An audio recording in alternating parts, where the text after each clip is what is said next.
Jennifer, I want to talk a little bit about the subject of the day, what we're doing with influencer commerce today. Let's start off with a little game that we like to call What's the Word? So when you think about the nature of leveraging influencers to drive commerce, let's start off with the word that you think is most representative of where we stand today. What's the word for e-commerce leveraging influencers in 2024? I'm actually going to boil it all down to where you do this with influence. I'm going to take out the word influencer because we're going to talk about what influencer means, and it can mean a whole host of things. And I'm going to take the E off of your commerce because it's become where it's just kind of commerce. I mean, when you buy something online and you go in the store, is that commerce or e-commerce? It's commerce. So the word I would say for commerce right now that is driving everything is on demand. And that is, we'll talk about what that means. I hope we get the chance to talk about what that means, but it's changing everything. And what it's doing is it's putting influencers in a really interesting position to be able to drive this on-demand action on behalf of brands and in partnership with retailers. So it's a new paradigms are emerging out of this. It's not just a new platform, it's a new paradigm. That's really interesting that on demand, let's call that hyphenated and throw it in as what's the word? On demand. On demand. On dash demand. On demand is the word for e-commerce, for influencers in commerce today. And when I think about that term, and mostly as it relates to influencers, I think about the immediacy of getting something. When you say on demand, do you mean that influencers are helping drive real-time purchases, that they're speeding up the pace of the purchase decision? They are doing everything from driving the desire of the product. And desire right now has, and particularly, you asked me about Gen Z. Gen Z has the expectation, because they've grown up this way, that those desires will be immediately fulfilled. And so if they want coffee, if somebody talks them into, you need a whatever frappuccino, and you have to try this thing, they know that they're a couple of clicks away from having that thing delivered to them. And one of the most common things I hear, particularly around older marketers, is these young Gen Zs are acting so weird. They're getting a $6 cup of coffee delivered for another $6. They're paying $12 for coffee. They're going to outgrow that. And for all of us who are marketers, we know that we act as a cohort, and how we're going to behave when we're 60 is much more like when we're 20 than how the 20-year-olds now are going to behave like 60-year-olds now. They're going to carry this with them because they were taught it during COVID. They were taught that the distance between desire and fulfillment of that desire is a click.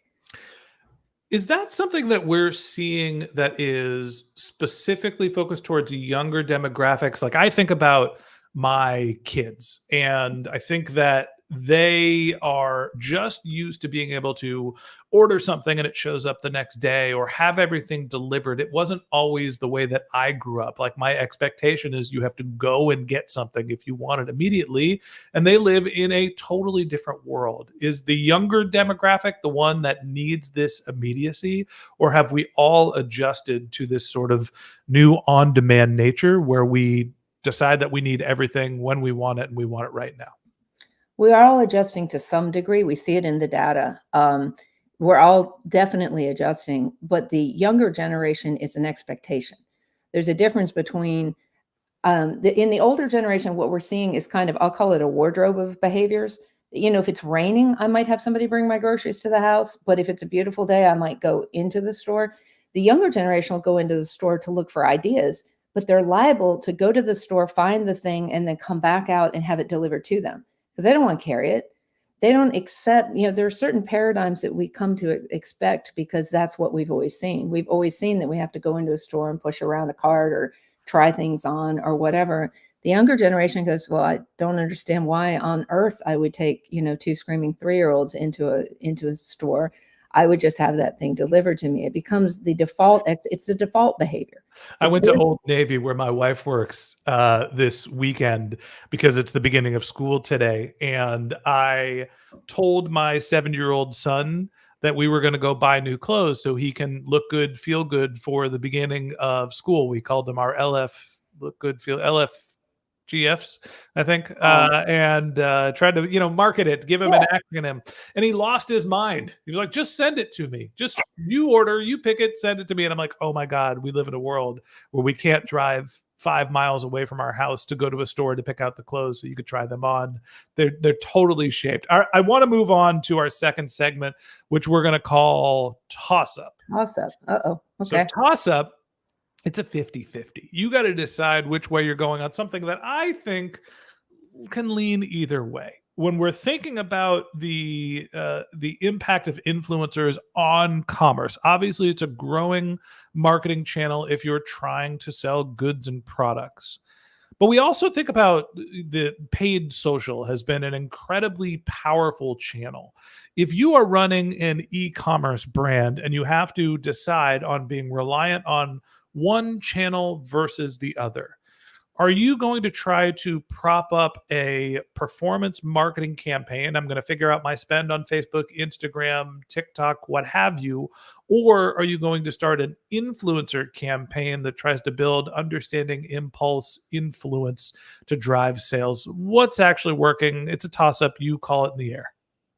In the air, I'm going to take both. I'm going to use the influencer content to have the paid reach. That's not how the game is played. You got to pick one. I get to make the rules if I'm here, right? So no, Okay.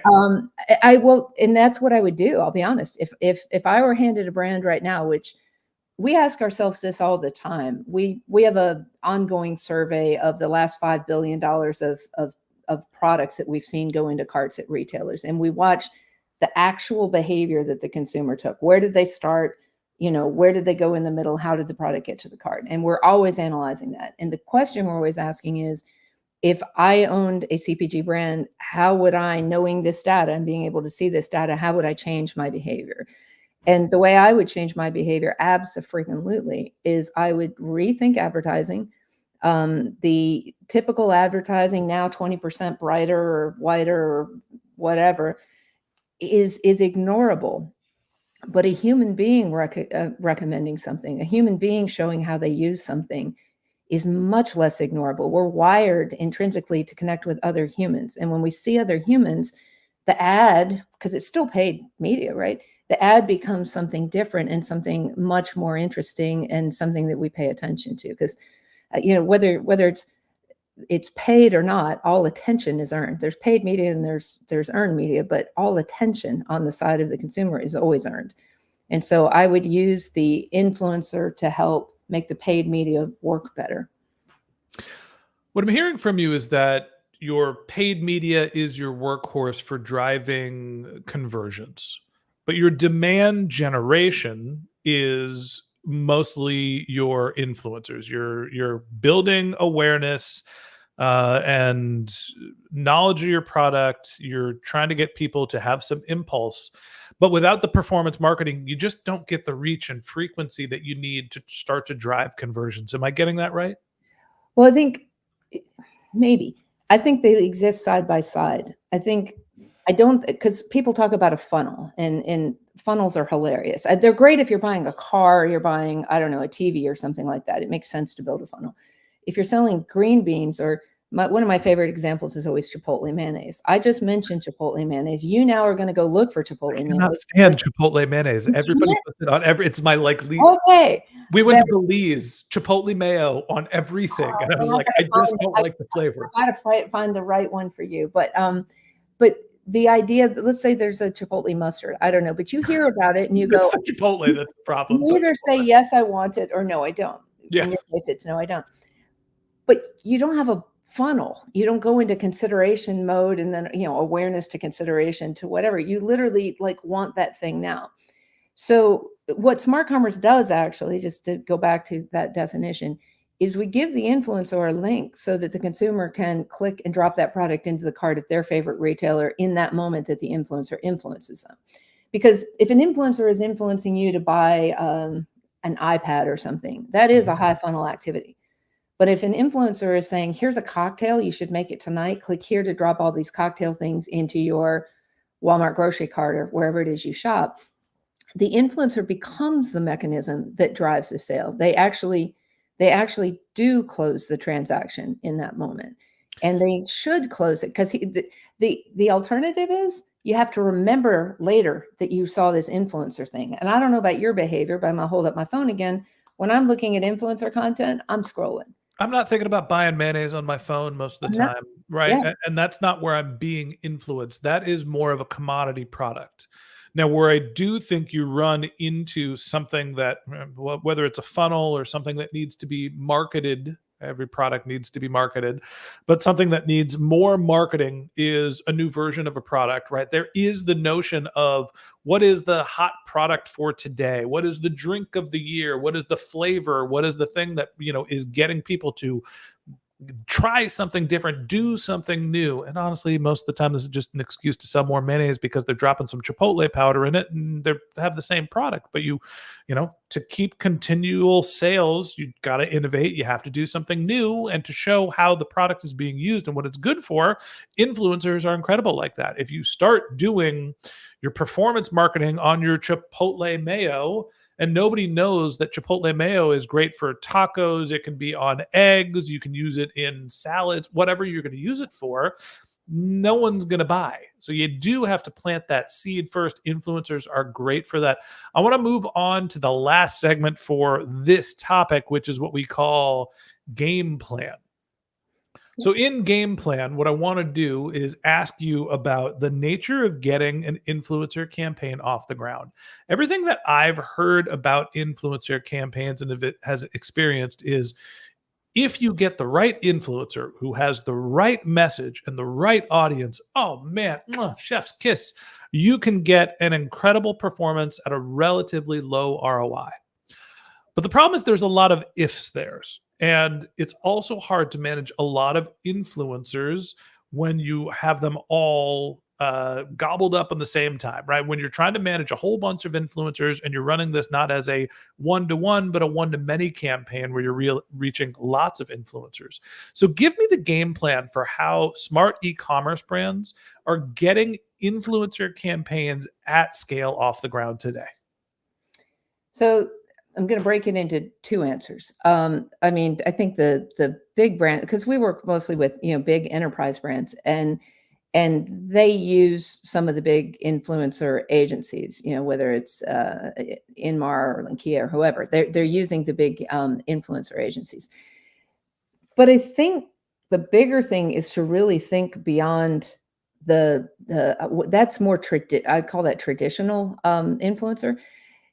I was in Cannes for the Creativity Festival this year, and I think all the buzz was around breaking influencers into, the mega influencers, who are the ones we all know their names, the macro influencers, the micro influencers, and then the nano influencers. And nano influencers might be your mom. Let's say that she's a really great cook, and anytime she posts anything, okay, great. Anytime she posts anything and that was good. Shout out to mom. But anytime she posts anything, all of her friends pay attention to it, and they will actually take an action on that. That's how I wound up with Liquid Death, by the way. That's sitting here on my desk. So I'm going to give it a shout out. Liquid Death water. You made the comment that some of these products are commodities. They're only commodities if they're not a brand, and they only lose that status if the brand doesn't do what it needs to do. But I found out about this Liquid Death water from a friend of mine who I believe and I trust for all things food. And she said, I don't know what it is, but it's different, and you really, really have to try it. It's leveraging those people and figuring out, how do you make it so that they remember to recommend this product? How do you give them a platform so it's easy for them to recommend the product? And how do you bridge from that recommendation to the product landing in a cart or getting bought, or both? And that's what I would do. To answer your question, I would sit down and I would figure out, who are the people who are passionate? How do I leverage them, and how do I turn them into unpaid nano influencers? And at the same time, get some of the mega influencers and work with your agencies to do that. But in between, look at these other influencers, because they're just as influential. You know how many, you mentioned your kids were going back to school. You know how many kids are going back to school, and the teachers are influencers for which back to school products they should buy. Why does not Mead and some of the notebook manufacturers and stuff like that, why are they not leveraging those teachers? They're huge influencers. I hear you. It's you're saying use agencies to manage the relationship with the biggest influencers, your macro influencers. And then when you get down to micro and nano influencers, it sounds like micro, you probably need some sort of a solution to manage them at scale. And the nano influencers, you're really trying to drive them for free. Are there strategies, tools? Like talk through this with me of what are the ways to try to drive basically virality and social posting with the people that are influential. It goes back to all the old viral concepts, which is you need to give me something that makes it easy, and you need to make me feel smart for having shared it. So, or make me feel kind for having shared it. So you put some sort of promotion in for me to send some sort of information to my friends. And so, here's $2 off if you go do this thing. Or you give me something that's so amazing that it's really easy to share with my friends. I bought a bottle of spirits, we'll say that, recently, and it had a little booze, and it had a little hang tag around the neck, and it had a recipe that was on there. But where they were really smart was the recipe wasn't just printed, but there was a QR code for me to be able to scan to go to a page for the recipe. And they said, when you serve this drink at a party and everybody asks you for the recipe, here's the QR code with the link that you can send them easily so that everybody has the recipe. Was it the Hugo Spritz? Apparently that's the drink of the year. The what? What is? The Hugo Spritz. Hugo Spritz? Hugo Spritz is Saint Germain, which is elderflower liqueur with Prosecco, and you put mint and a lime in the glass. You serve it over ice in a wine glass. It's incredible. It's delicious. Drink of the year, apparently. No, this was a gin, but no, you can make a gin Hugo Spritz too. You can booze it up if you want. Anyway, that's what I'm doing tonight. There you go. And you were just a nano influencer. So if you had my commission, if you had a link from Saint Germain that said, here's the recipe, I'll forward it to you, Jennifer. I have it on my phone. That's the kind of thing that you can put together. It made you feel smart. It made you feel helpful. It made me happy that you had shared it with me, and it can carry the brand message along with it. It's really about putting the consumer at the center of the equation, not the brand at the center of the equation. And most brands are kind of set up to think of themselves first, but they need to think of the consumer first. Yeah. Here's my takeaway. We think about what's happening in e-commerce, digital commerce, and in reality, we can get rid of the E now. It is just commerce. There is not a ton of interaction or difference between what's happening in store and out store. We've sort of mastered omni-channel marketing. But when we think about omni-channel commerce, when we think about what's happening in marketing specifically, e-commerce used to be very driven by performance marketing. And it makes sense. You have a conversion. If you're keeping everything online, you get all this wonderful tracking. But in reality, it's not the only channel that e-commerce or commerce companies need to be thinking about. Your influencer marketing is incredibly influential. It is not just an experimental channel. It is now essentially 50% of your marketing mix. I think that's probably enough. We'll wrap up this episode of the MarTech podcast and move on to our second topic, which is making sense of Gen Z's online habits. So, Jen, I want to bring you back and move on to another game that we like to play. When we're talking about Gen Z, what I want to do is a game we call role play. Role play. I want you to put yourself in the mind of someone in Gen Z and talk to me a little bit about what your buying habits are. How do you think about the world, and what's important to you when you're looking for products and services? Wow. Well, I understood from the very beginning that I was voting with my dollars. That became that they've definitely come up with that. I wish I were better at role playing. I'm not great at this. I absolutely believe that anything that I want, that there's a way for me to get it. And I believe that I should be able to get it very quickly and easily. I know that there are 15 different ways to get it, and I don't have to go to it. I expect it to come to me. I do want to know about the company that I'm buying from. But at the end of the day, I still am going to make a decision based on really the total cost to me. And I'm smart enough to know that a cost isn't just in dollars, but cost is also in time. So you're sharing your screen here. I am. I am. That was actually intentional. The Oh, reason why I'm sharing my screen is let's talk about what Gen Z actually means. And I, of course, brought up our friend ChatGPT just to yeah. define Gen Z. So, Gen Z, commonly Generation Z, commonly referred to as Gen Z, includes individuals born between 1997 and 2012. The generation is characterized by growing up with the internet, smartphones, and social media as part of their lives, making them highly tech savvy and accustomed to constant connectivity. The reason why I wanted to bring up the definition was I think that there are three components that ChatGPT brings up as we're defining ChatGPT. And when we're role playing, it is I'm young. I grew up after 1997, right? How old does that make me? 13. I'm kidding. It's a little older than that. Yep. Um, but it's not just I grew up with the internet. It's not just I grew up with a smartphone. I have social media. And so as we talk about the connection between not only I'm always connected, I always have access to the internet, but I always am influenced by what is happening in the digital world as opposed to the real world around me. If I'm role playing, I'm like, I'm Gen Z, I'm relatively young, I've got some disposable income. I think the guy on this podcast sounds old. I also have social media and I'm used to Snapchatting. Been on TikTok. I'm just going through my feed. I'm always being constantly influenced by what's happening. Better thumb on the pulse of what's happening in the entire world. Much more digital, much more influenced, and probably more influenced by people that I don't necessarily know. So let's move on to our second segment today, which we're calling Marketing Mythbusters. As we're starting to think about what is important to Gen Z, I'm basically making the case that, hey, all social media all of the time, that's really where we should be marketing to Gen Z if we're trying to sell products to them. Am I right? Can you bust my myth? Is it social media or bust when it comes to marketing to Gen Z? No, I think social media for sure, but there's this weird you have to be there. You're not going to be successful without being there. I'll say that. But there's also this weird undercurrent that's starting to happen. They like mail. They don't like email. They like actual physical mail. They like real experiences. They are going to events at a much, much higher rate, and they're interacting with each other IRL in those events.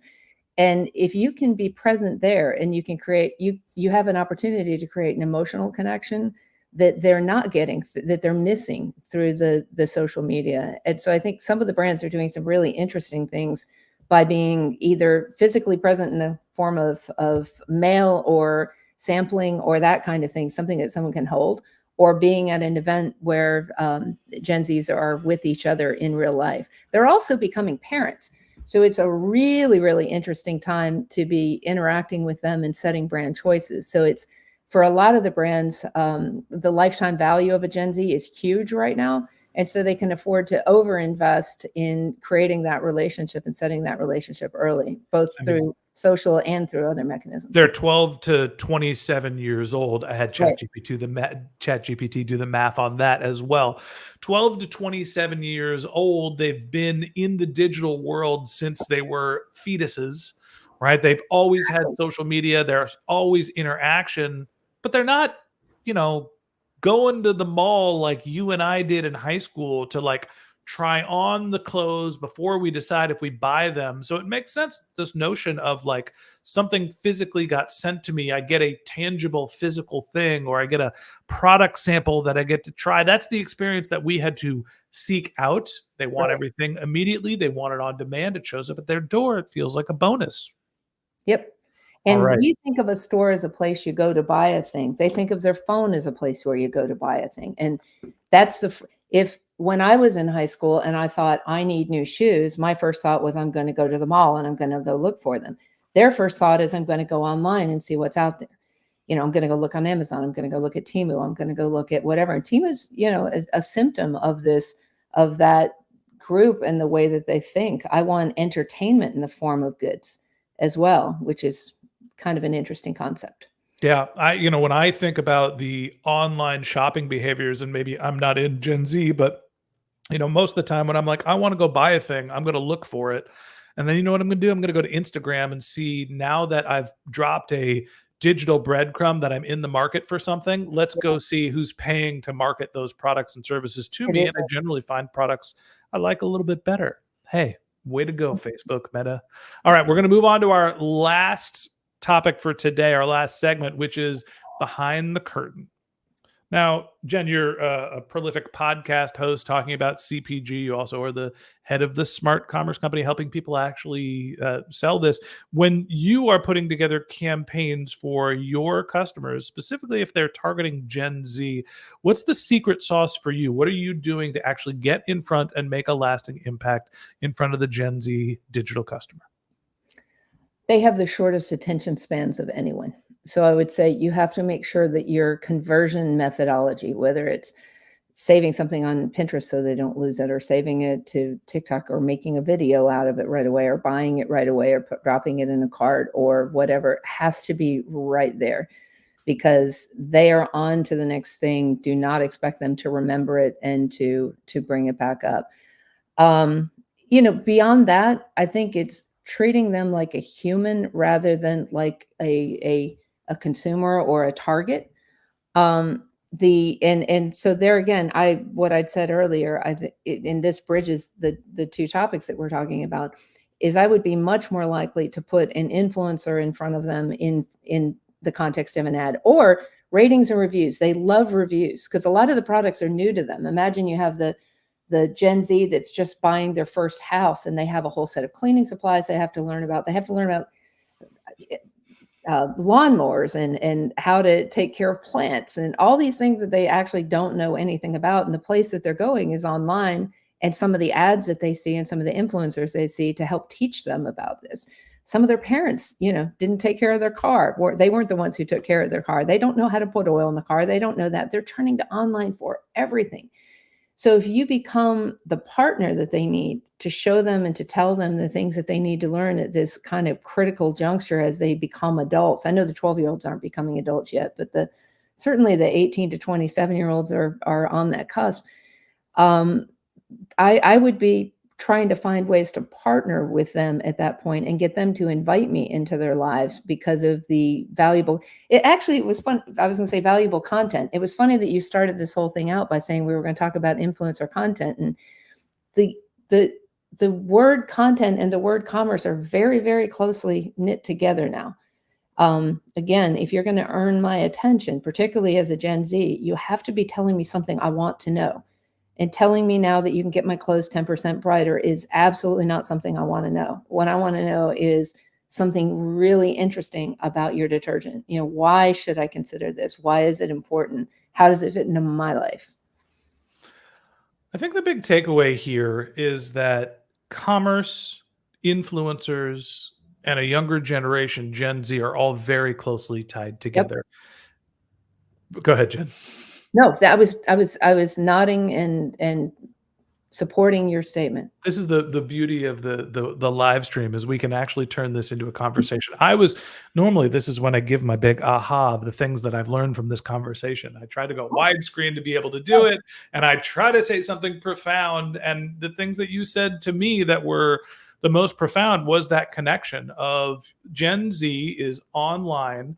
They're not just only influenced by social media, as in the people that they know. It is all of the content creators that are producing content around the things that they are interesting. And that's the opportunity for brands to reach them, is if you're not creating a media brand, if you're not creating content, if you're not in the places where Gen Z is, and let's be clear, the social media platforms, and it's TikTok, and it's Snapchat, and it's Instagram, probably not so much Twitter, probably not LinkedIn as much. They don't like their email.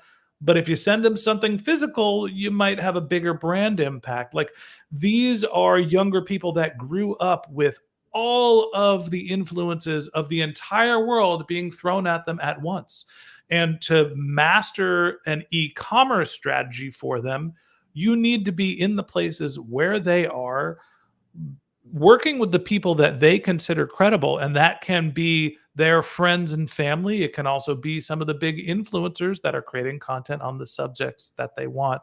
Jennifer, the last thing I want to ask you, give me your shout outs, your call outs, anything you want to promote before we let you go. Oh my gosh, I don't have anything I want to promote. Well, actually, I'll do this. How about the podcast? I'll do a call out. Oh yeah, come listen to CPG Scoop. We have some great conversations over there as well. In fact, I'd like to invite you, Benjamin, to come over and be a guest on CPG Scoop. Great, count me in. The other thing I would love to invite is Benjamin asked me when I jumped on here, why are you doing this podcast? What are you hoping to get out of it? And I said, it's a way to start conversations that make us smarter. And I invite anybody who's listening on here. I'm Jennifer at smartcommerce.com. It's pretty easy.